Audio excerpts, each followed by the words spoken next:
7 de la mañana con 35 minutos, 7 con 35 minutos, en Punto Noticias, primera emisión. Saludamos ya a nuestro primer invitado, al asambleísta de UNES, integrante de la Comisión de Fiscalización, Roberto Cuero, que ya está con nosotros. ¿Cómo está, asambleísta Cuero? Buenos días, bienvenido, gracias por acompañarnos. Le saludamos a Alexis Moncayo, quien le habla, a Licenia Espinel. Finalmente ayer la Asamblea Nacional aprobó este informe de la Comisión de Soberanía, que supuestamente hizo una investigación sobre la actuación de funcionarios públicos y de las funciones del Estado para prevenir y resolver las crisis carcelarias. La conclusión, ¿cuáles son las conclusiones, las recomendaciones que se presentaron allí y por qué votaron también como bancada de UNES por este informe que en cierta manera también, como es la costumbre, ha sido la costumbre de los últimos años, le quiere trasladar la responsabilidad de la actual situación que se vive en las cárceles a la administración del expresidente Rafael Correa? Buenos días, ¿cómo está? Licenia, Alexis, buenos días con usted, buenos días con el pueblo que nos escucha.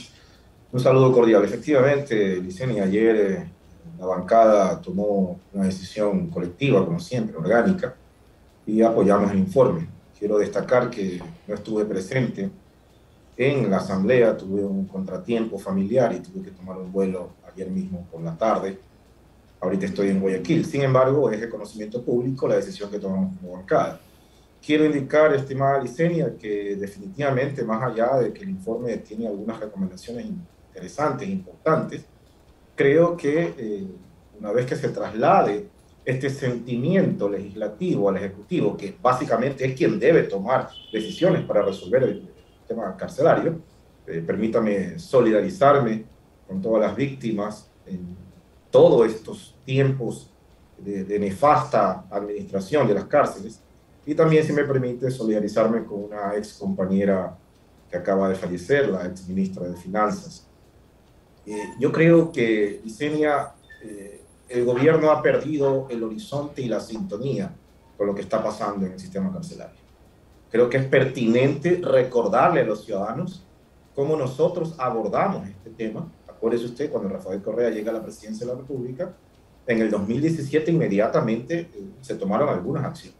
Se declaró en emergencia el sistema carcelario, se decretó, se creó un equipo de articulación administrativa a la cabeza del Ministerio Coordinador de Seguridad Interna y Externa, que estaba compuesto por el Ministerio de Justicia, que se encargaba específicamente del tema carcelario. Se le sumaba el Ministerio del Interior, que en nuestra época tenía un enfoque de administrador de la policía. Acuérdense que el Ministerio del Interior era el representante legal de la policía, asumió esa representación. Vimos en el gobierno, por ejemplo, de Lenín Moreno, que se perdió ese enfoque y el Ministerio del Interior regresó a ser el Ministerio de Gobierno, que era un ministerio pulpo que se encargaba de todo, de la política, de la policía, de los cultos, pero específicamente en la época de Lenín Moreno ese ministerio vimos que se dedicó específicamente a repartir hospitales. Por ejemplo, desviando un poco la atención de la razón de ser de un Ministerio del Interior, que es básicamente encargarse de la policía. Adicional a eso, teníamos, como ustedes conocen, en las provincias, los consejos de seguridad provincial. Yo quiero detenerme un poquito en esto, si ustedes me permiten, estimada Licenia. Los consejos de seguridad provincial eran articulaciones territoriales que permitían tener un vínculo permanente, primero con los gobiernos autónomos descentralizados, segundo con las máximas autoridades de la provincia. En este caso asistía al Consejo de Seguridad Provincial el representante del prefecto o prefecta, asistía al Consejo de Seguridad Provincial las Fuerzas Armadas, independientes de estado de excepción, asistían al Consejo de Seguridad Provincial el fiscal provincial, ¿sí? Y todas las autoridades vinculadas al sistema judicial. Eso nos permitía, estimada Licenia, estimada Alexis, tener sentados en una mesa todos los actores que podíamos incidir en el tema de seguridad. Este Consejo de Seguridad Provincial estaba alimentado por lo que construimos también y se denominó el Observatorio de Seguridad Ciudadana. ¿Qué era el Observatorio de Seguridad Ciudadana? Era un ente que recopilaba los hechos, los crímenes, que recopilaba los delitos y nos presentaba al Consejo de Seguridad Provincial la estadística y el comportamiento del delito. Se hacían análisis, ¿sí?, de cómo se comportaba el delito y cómo se trasladaba el delito.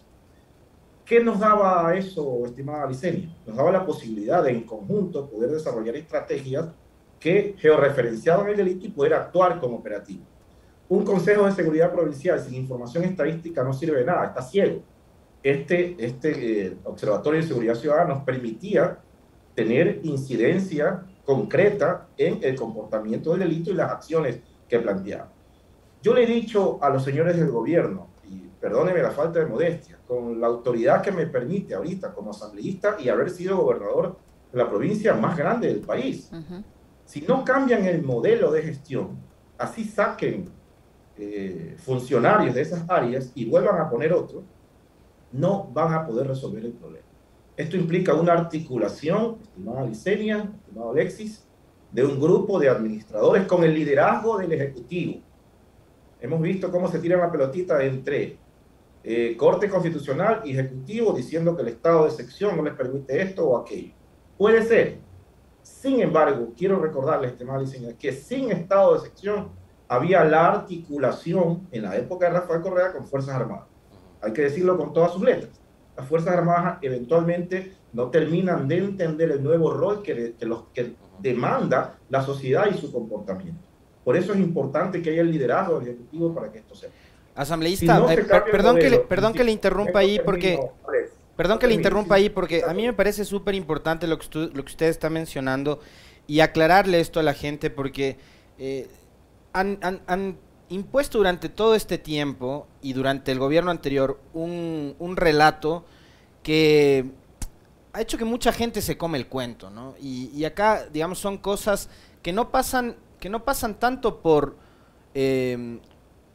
lo técnico, que es por donde deberían pasar, sino pasan por lo político y hasta por lo ideológico. O sea, esta gente que pasó diciendo 10 años que no había que ideologizar a la economía, terminaron ideologizando todo, hasta el control de temas tan sensibles como son las cárceles.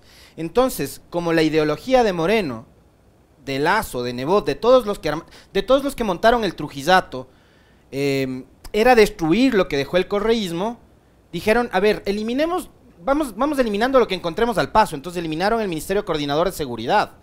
Eliminaron todos los ministerios coordinadores, pero eliminaron el Coordinador de Seguridad. Eliminaron el Ministerio de Justicia, eliminaron el Ministerio del Interior y crearon este monstruo que se ocupa de la política y de la seguridad y que finalmente no se termina ocupando de nada, porque en la política les va como les va, tienen una asamblea descontrolada, y en la seguridad les va como les va, porque están las calles y las cárceles descontroladas. Entonces, ¿cómo hay que decirle a la gente que se solucione este problema que lo provocaron ellos? Pero ahora el asunto, asambleísta, es que salen voceros como Gijón o como Fausto Cobo a los medios de comunicación que les dan además micrófonos, cámaras, programas de 1 hora para que digan que detrás de todo el caos de las cárceles está el correísmo y están los grupos narcotraficantes que fueron los que en el correísmo ocuparon territorios para desestabilizar al gobierno de Lasso. Entonces a la gente hay que empezar a decirle la verdad.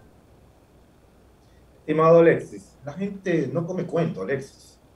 Más allá de que coincido con usted que ellos intentan posicionar un relato macabro y perverso, de echarnos la culpa a nosotros, por ejemplo, de las últimas masacres, veo que con total desparpajo sale en CNN y sale en otros espacios este vocero del gobierno. Deberían cancelarlo porque definitivamente la perversidad es impresionante.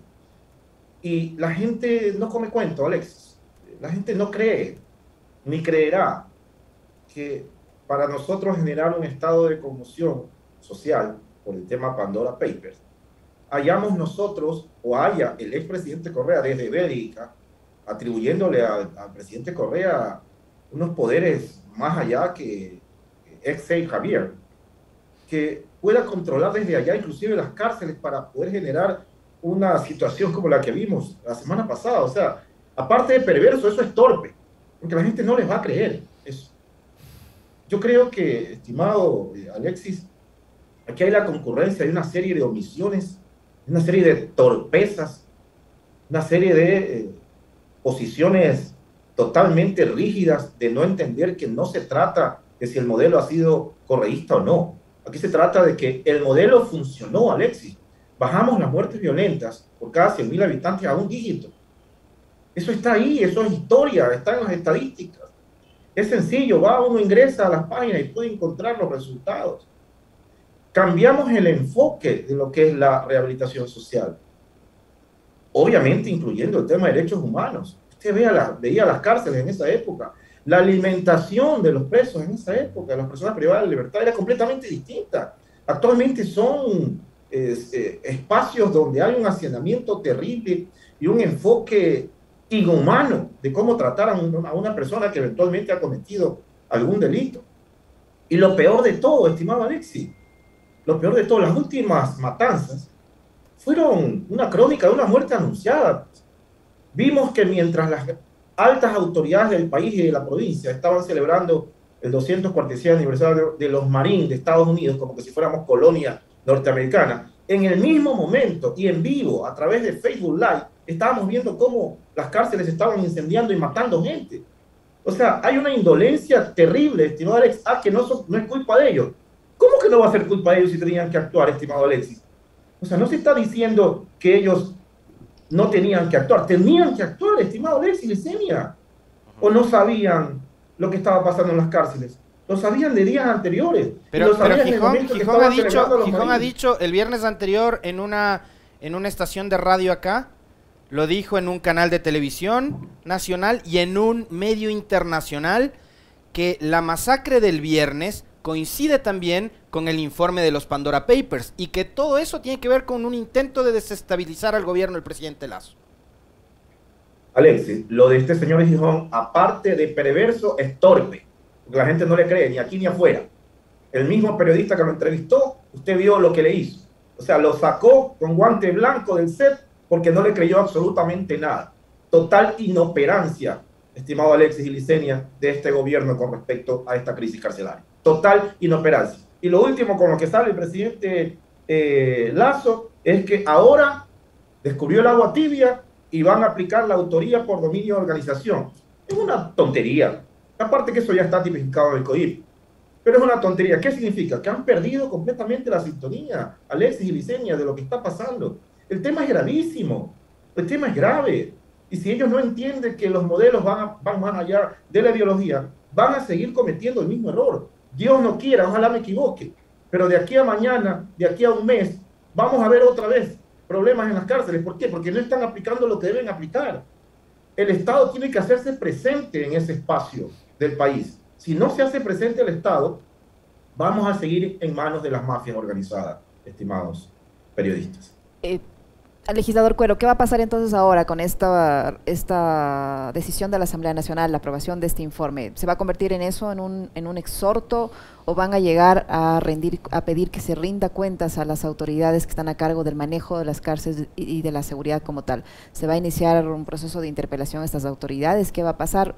¿O la Asamblea solo va a dejar esto ahí? Como ya se aprobó un informe, les exhortamos a las entidades del Estado a que hagan presencia estatal en el sistema carcelario, a que se adopten las medidas del caso, pero va a quedar allí. Estimada Licenia, esto lo voy a decir con el corazón en la mano, más allá de que interpreto también su frustración. Ayer conversaba con mi esposa y le decía que lamentablemente a veces el trabajo legislativo cae en saco roto. Y en este caso, estimada Licenia, más allá de que el legislativo es el primer poder del Estado, más allá de que podemos exhortar, más allá de que podemos sacar sendos oficios aprobando informes, más allá de todo eso, esto depende del Ejecutivo, estimada Licenia. Si el Ejecutivo no tiene la voluntad política para enfrentar esto, podemos enjuiciar políticamente a todos los funcionarios del gobierno vinculados a esta área. Pero si el Ejecutivo no asume el liderazgo, no asume el rol de que ya tienen la presidencia de la República y tienen que mandar y tienen que gobernar, si esto no lo hacen, vamos a seguir de tumbo en tumbo en esta área y en todas las demás. Esto depende del Ejecutivo, estimados oyentes, estimados personas que nos ven y nos escuchan. Esto no depende de la Asamblea. No depende de crear nuevas leyes. Hay suficientes leyes para afrontar este problema. No depende ni siquiera de estados de excepción. Es cuestión de la voluntad política del presidente de la República de asumir estos problemas, estimada Alicia. Usted fue gobernador de la provincia del Guayas, asambleísta. Usted conocía muy de cerca la realidad de la provincia. Ayer estuvo aquí con nosotros un abogado que es analista en temas constitucionales, que coincide además con la visión no solo nuestra, sino de muchos otros analistas que han pasado por aquí y que veo que también tiene que ver con algo que usted mencionaba hace un momento. Reformas parches, al COIB o a la ley que sea, no soluciona un problema que está ahí, que es latente y que necesita de medidas mucho más drásticas y mucho más urgentes que la aprobación de una ley que puede tomar 6 meses. ¿Cuáles eran las estrategias y qué es lo que debería hacer el gobierno para tener un verdadero plan de seguridad que digamos no les esté convocando cada semana o cada 15 días, cada mes a sentarse el presidente con las demás funciones del Estado y organismos de control, a verse las caras y a preguntarse, ¿y ahora qué hacemos? Entonces, usted fue gobernador, usted sabe cómo se maneja la seguridad, usted trabajó en el gobierno de Correa, ahí había un ministerio coordinador, ¿qué era lo que se hacía? ¿Cómo se planificaba? Miro, Alexis, que en el gobierno del expresidente Correa había una visión de largo plazo de estos temas y de todo. Existía, acuérdese usted, las empleadas que lo que hacía era pensar a largo plazo, insisto, el país. Las empleadas era parte de este equipo que primero hacía los diagnósticos e implementaba una serie de políticas públicas ejecutadas por los ministerios, digamos, más operativos. El Ministerio Coordinador de Seguridad Interna y Externa era el ministerio que sentaba en la mesa a los actores. Le pongo este ejemplo nuevamente por lo siguiente. Los diagnósticos que dice, a ver, ¿cómo entran las armas a la penitenciaría? Ah, la culpa es del policía. Ah, no, la culpa es de los guías. Ah, no, la culpa es de la Fuerza Armada. Ah, no, la culpa es de las personas que están encargadas del economato. No, la culpa es de los presos. No, todo el mundo se echa la culpa. Cuando había el Ministerio Coordinador de Seguridad Interna y Externa, nos sentábamos todos en la mesa y ahí no había chance de tirarse la pelotita, pues, estimado Alexis. Usted sabe bien cómo era el gobierno de Rafael Correa. Un gobierno extremadamente de seguimiento, de operatividad, de estar en el territorio. En estos momentos, si alguien no está en esa mesa de discusión, ese es el culpable. Eso tenemos que cambiar. Por eso digo que el modelo de gestión es equivocado. Hay que recuperar el Ministerio de Seguridad Interna y Externa, que pueda sentar a las Fuerzas Armadas, que pueda exigirle al comandante en jefe de las Fuerzas Armadas, que es el presidente, nutrirlo de información y decirle, presidente, está pasando esto. Presidente, usted debe tomar estas decisiones. Hemos visto a lo largo y ancho de estas semanas una serie de expertos que hacen diagnósticos y muchos de esos diagnósticos están acertados. Lo importante aquí ya no es el diagnóstico, todos sabemos lo que hay que hacer. Si no hay la voluntad política, estimado Alexis, no se va a hacer absolutamente nada. Hay que definir las acciones, ya basta de diagnóstico, hay que definir las acciones y las acciones son concretas. Recuperar la institucionalidad del sistema penitenciario, recuperar la institucionalidad del Estado en esa área, que el enfoque del Ministerio del Interior sea un enfoque de seguridad ciudadana, que no sea un enfoque político, que el Ministerio de Justicia o el ente que le quieran poner el nombre que quiera se encargue de todo el tema de rehabilitación con enfoque en derechos humanos. Ya los diagnósticos están hechos. Aquí lo que se requiere es voluntad política, estimado Alex. Asambleísta Cuero, para cerrar el tema de la crisis carcelaria, en las últimas horas el nuevo encargado del SNAI ha señalado que en la cárcel La Roca podría ser ocupada por alrededor de 100 reos considerados como los peligrosos, esto mientras continúa la salida de reclusos de la penitenciaría del Litoral, que ha sido el escenario de las últimas masacres. ¿En qué medida esta decisión puede contribuir a solucionar esto, el problema de la crisis carcelaria, al menos en este centro de rehabilitación? Estimada Licenia, yo creo que es una buena iniciativa, pero que lo hagan. Vienen anunciando esto desde hace tiempo. Insisto, los diagnósticos ya están hechos. ¿Qué implica un diagnóstico de esta naturaleza? Que hay que aislar a las cabezas que tienen mayor influencia. Eso es lógico. ¿Por qué no lo hacen? Si hay que rehabilitar la cárcel conocida como La Roca, si eventualmente tiene algunos problemas de infraestructura o de tecnología, bueno, que lo hagan, pues. Tienen el presupuesto, tienen todo, tienen el ejecutivo. Que lo hagan. O sea, viven diciendo que van a hacer y no hacen nada. Esa es la diferencia entre tener voluntad política y la operatividad para implementar una política pública que mejore esta situación, versus buscar primero culpables donde no hay, inventarse narrativas torpes, perversas, como que somos nosotros los que hemos iniciado este tipo de situaciones o creado esta situación a través del señor ex presidente de la República, Rafael Correa, una cosa traída de los cabellos, que cruzando el océano a 9.000 kilómetros de distancia, un ser humano tenga tanto poder para influenciar en las cárceles, para crear una conmoción interna del país, porque queremos sacarlo del puesto al señor presidente Lasso. Nosotros no queremos sacarlo al presidente Lasso del puesto. Eso es falso, es otra mentira. Nosotros no somos conspiradores. Nosotros no iniciamos el tema de la investigación de los periodistas internacionales. Nosotros no iniciamos el tema de Pandora Papers. Significa que esos 600 periodistas entonces son correístas. Sí, pero una locura. Nosotros no iniciamos esto. Tampoco queremos crear conmoción interna. La conmoción interna ya existe. ¿Qué más conmoción interna de que un presidente de la República está inmerso en tremendo escándalo a nivel internacional? Miren lo que acaba de pasar en Chile. O sea, nosotros no tenemos que crear nada. Las condiciones mismas de su accionar permanente, apegados al dinero, porque así son, es que han creado estas condiciones para ellos mismos. Nosotros no tenemos que crear absolutamente nada, estimada Licenia. Es una falsedad. Es falso de falsedad absoluto querer endilgarnos esta situación a nosotros. Y aparte que es torpe, es torpe. No enfrentan el problema y buscan culpables donde no existen. ¿Qué debería haber hecho el señor presidente de la República? Ir a la Asamblea Nacional a explicar su verdad. Ir a la Comisión de Garantías Constitucionales. ¿O no va a la Comisión de Garantías Constitucionales, así como quería que fuéramos los miembros de la Comisión de Fiscalización presidida por Villavicencio? Minimiza la Comisión de Garantías Constitucionales porque la preside un indígena, y hay negros también. ¿Será que por eso no va el presidente?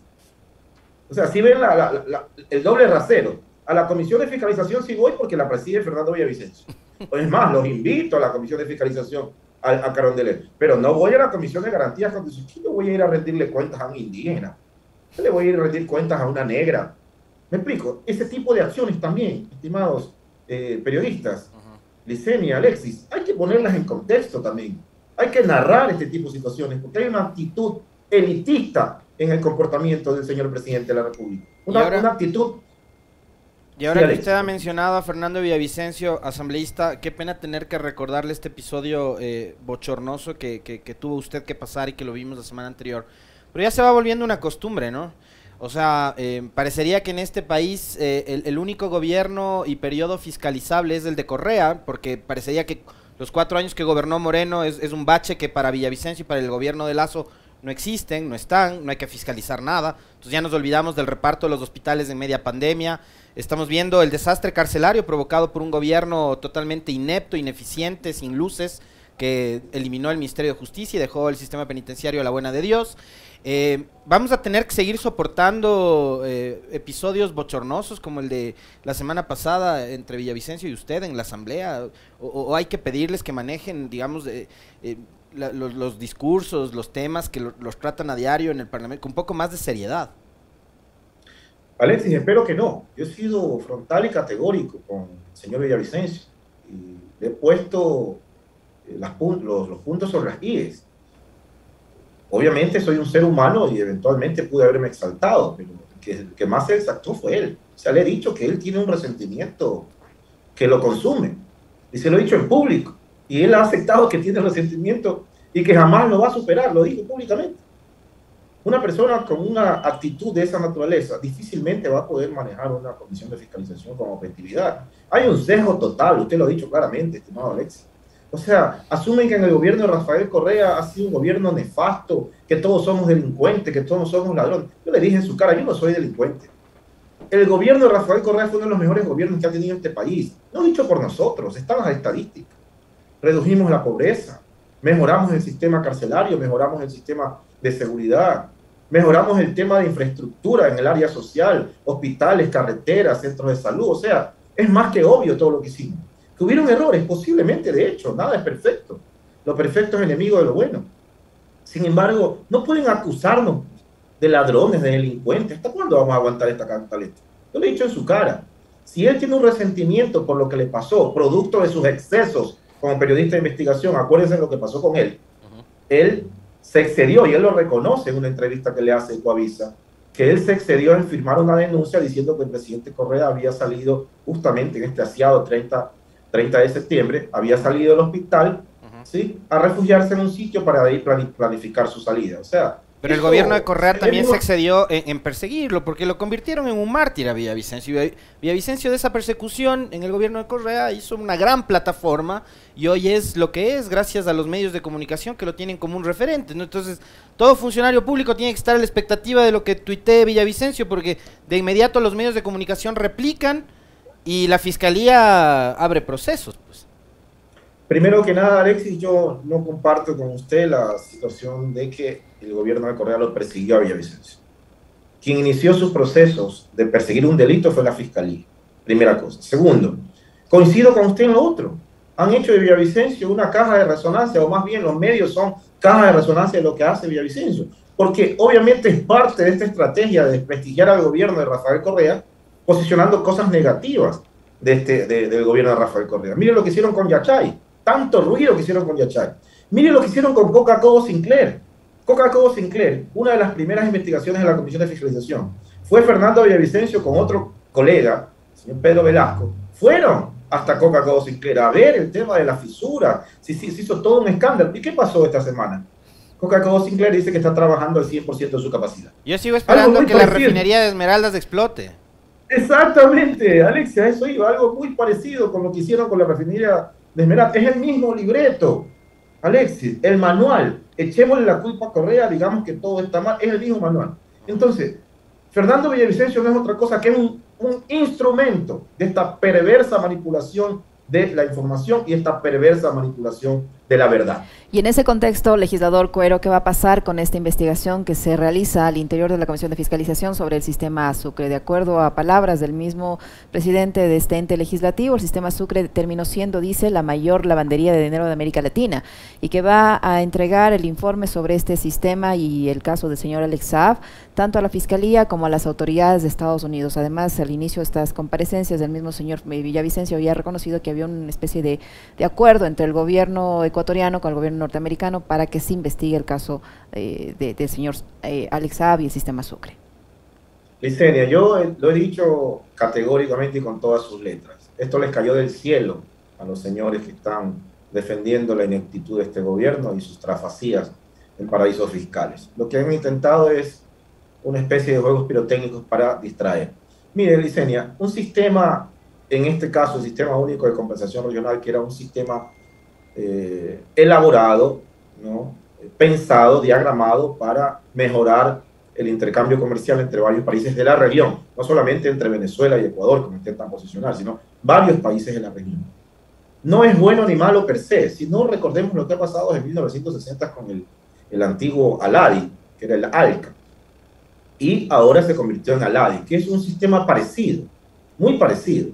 Hay otros sistemas que operan en Europa, hay otros sistemas que operan en Centroamérica. O sea, el problema no es el sistema, el problema es que hay delincuentes, y si hay un delincuente va a utilizar cualquier sistema. También se lava dinero en el sistema tradicional a través de los bancos privados.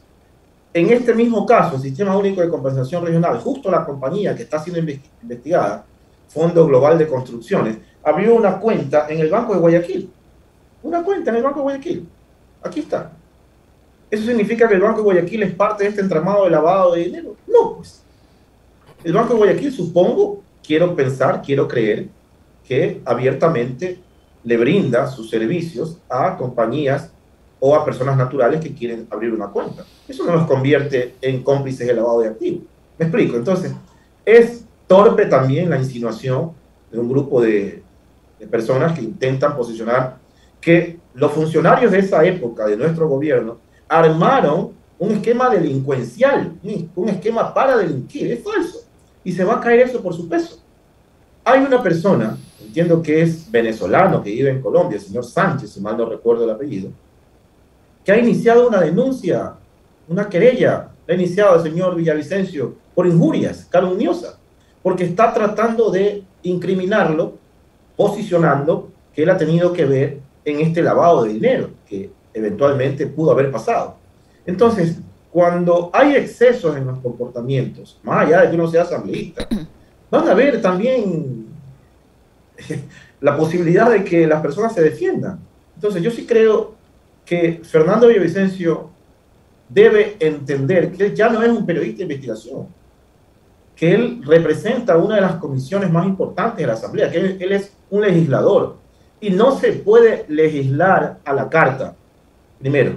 Tampoco se puede, más allá de que tenemos inmunidad parlamentaria, echarle lodo a cualquier persona por el hecho de que estamos haciendo una investigación.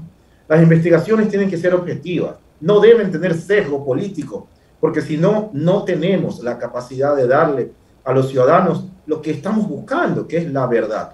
Si no se tiene conciencia sobre eso, si se ponen en la mesa de discusión resentimientos personales, difícilmente se va a poder tener un trabajo objetivo, estimada Licenia, estimado Alexis. Muchísimas gracias, asambleísta, por su tiempo, por la información que nos ha proporcionado al legislador de UNES, Roberto Cuero, integrante de la Comisión de Fiscalización, que ha estado con nosotros. Gracias, asambleísta. Fuerte abrazo. Gracias. Muchas gracias a ustedes.